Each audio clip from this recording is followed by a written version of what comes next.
Hello, my name is LaQuinta Jenkins, and I'm a senior at Sam Houston State University.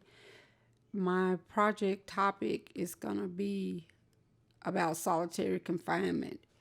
It's an article that I decided to use as part of my project. Okay, solitary confinement in the United States prisons has been used since the early 19th century. This method of confinement has been used for many reasons. Some find its usage necessary for maintaining order in prisons. Some find it to be cruel and unusual punishment. Solitary confinement, also referred to as administrative segregation, has been a popular method for incarcerating violent inmates and aggressive inmates. Some suggest that solitary confinement is needed to maintain order and safety throughout the prison. The psychological and physical effects that has been observed is brutal aggression, unbridled rage, self-mutilation, desolation, despair, and into madness. Prison officials impose solitary confinement in a variety of ways and under a variety of names. The best known name may be short-term confinement for rule breaking. Long-term solitary confinement is also used in conventional prisons.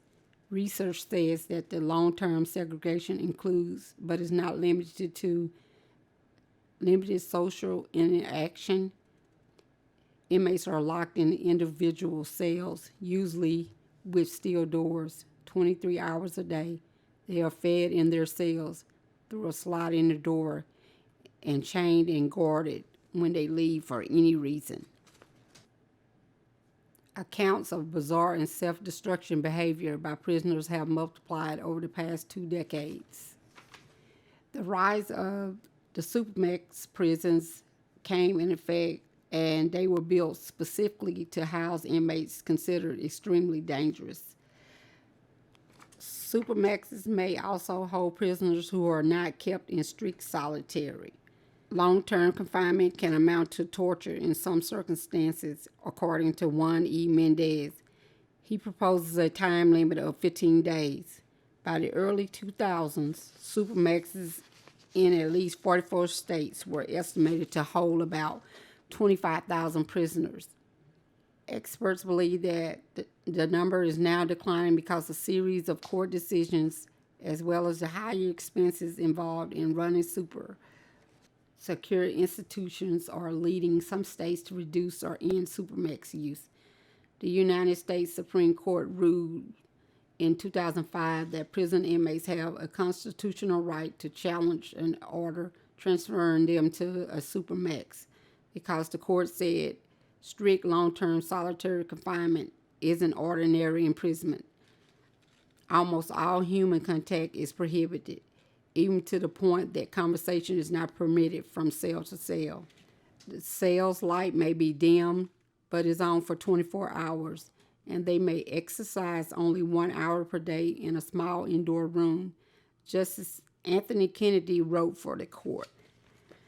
Here's some information on the historical perspective of solitary confinement. As early as the 19th century, the U.S. has maintained the practice of imprisoning individuals in solitary cells, areas commonly referred to as a secure housing unit.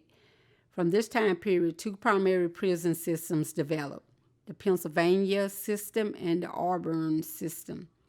While both were developed during the same period, it is important to recognize that the purpose of incarceration between the two remain dissimilar. The Auburn system as a means to maintain order, and the Pennsylvania system as a means of encouraging inmates to reflect on their crimes. This brings me to the close of my recording. Thank you.